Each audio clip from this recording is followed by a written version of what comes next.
샘터 가족 여러분, 안녕하십니까? 샘터지기 김덕기 목사입니다.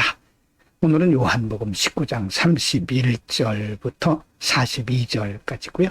오늘 본문 말씀은 예수님께서 십자가상에서 운명하신 직후에 사람들이 예수님의 시체를 어떻게 했는가, 또 예수님의 운명 직후에 어떤 일들이 일어났는가에 대해서 상세하게 기록을 하고 있습니다.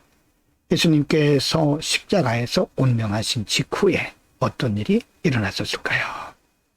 19장 31절부터 37절입니다. 31절, 이날은 예비일이라. 유대인들은 그 안식일이 큰 날이므로 그 안식일에 시체들을 십자가에 두지 아니하려 하여 빌라도에게 그들의 다리를 꺾어 시체를 치워달라 하니, 32절, 군병들이 가서 예수와 함께 못 박힌 첫째 사람과 또 다른 사람의 다리를 꺾고, 33절, 예수께 이르러는 이미 죽은 것을 보고 다리를 꺾지 아니하고, 34절, 그중 한 군병이 창으로 옆구리를 찌르니 곧 피와 물이 나오더라. 35절입니다. 이를 본 자가 증거하였으니 그 증거가 참이라. 저가 자기 말하는 것이 참인 줄 알고 너희로 믿게 하려 함이니라. 36절, 이 일이 이룬 것은 그 뼈가 하나도 꺾여오지 아니하리라 한 성경을 응하게 하려 함이라.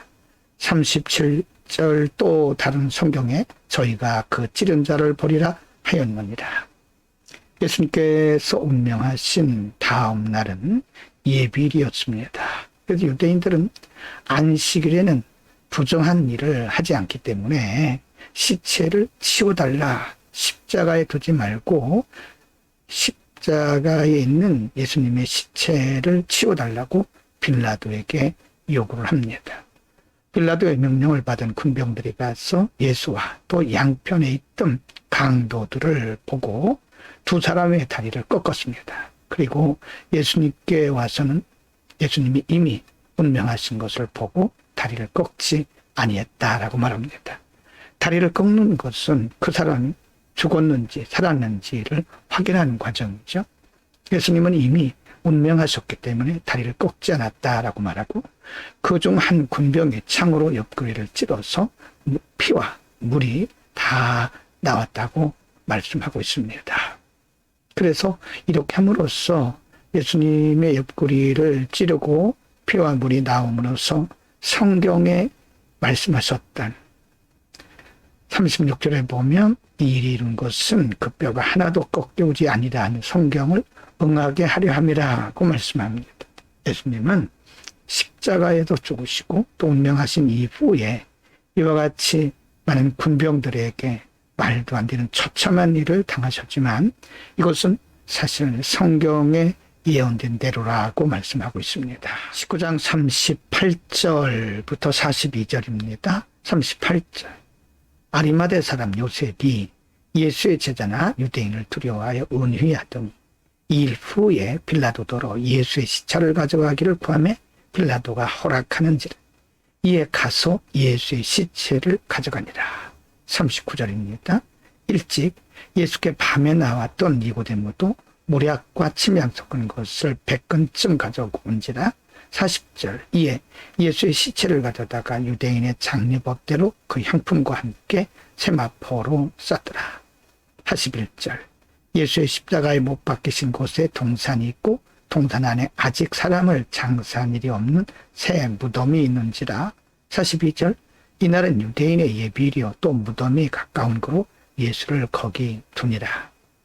예수님은 이미 운명하셨고 주변에 있던 예수님을 따르던 사람들이 니고데모라든지 또 다른 사람이 아리마대 사람 요셉이죠. 예수님의 시체를 가져다가 그의 무덤에 두고 유대인의 장례법대로 향품과 함께 세마포로 쌌다라고 말합니다. 이것은 예수님께서 완벽하게 죽으셨고 그리고 무덤에 이미 그의 시체가 누인 것을 말하는 거죠. 무엇인가 성경의 이루심을 증거하기 위한 하나의 과정들이 진행되고 있는 것입니다. 예수님은 분명히 죽으셨습니다. 오늘은 예수님께서 운명하신 직후에 예수님의 시체를 치워달라고 요구하는 유대인들의 모습, 그리고 예수님의 시체가 사실 예수님이 죽으셨는지 안 죽으셨는지를 확인하는 그런 모습 우리가 보았고요. 아리마대 사람 요셉은 자신의 무덤에 예수님의 시체를 넣는, 그리고 니고데모라는 사람은 예수님의 시체에 향품을 뿌리는 장면도 상고했습니다. 이것은 얼른 보면 사람들이 이렇게 저렇게 해서 임의적으로 한 것처럼 보이나 사실은 예수님의 부활을 참으로 증거하기 위한 하나의 과정이었다고 보시면 됩니다. 이렇게 해서 예수님은 분명히 돌아가셨고, 그리고 분명히 무덤에 갇히신 거죠. 어떤 사람들은 예수님께서 돌아가신 것이 아니라 기절했다라고 하는 참 말도 안 되는 비성경적인 말을 하죠. 이미 예수님은 돌아가셨고 무덤에 장사된 거죠. 그래서 이런 모습들을 성경은 세밀하게 기록을 하고 있는 겁니다. 예수님은 분명히 돌아가셨고 무덤에 장사되셨습니다. 기록합니다. 거룩하신 우리 아버지, 사람의 도리를 따라 예수님은 십자가에서 죽으셨고 운명하셨고, 그리고 아리마대 사람 요셉의 무덤에 장사된 것을 봅니다. 니고데모는 유대인의 장례법대로 예수님의 시체 향품도 뿌렸습니다. 예수님은 분명히 돌아가셨고 그리고 무덤에 장사되셨습니다. 부활을 전제한 것을 우리가 믿습니다. 예수 그리스도의 이름으로 기도드립니다. 아멘.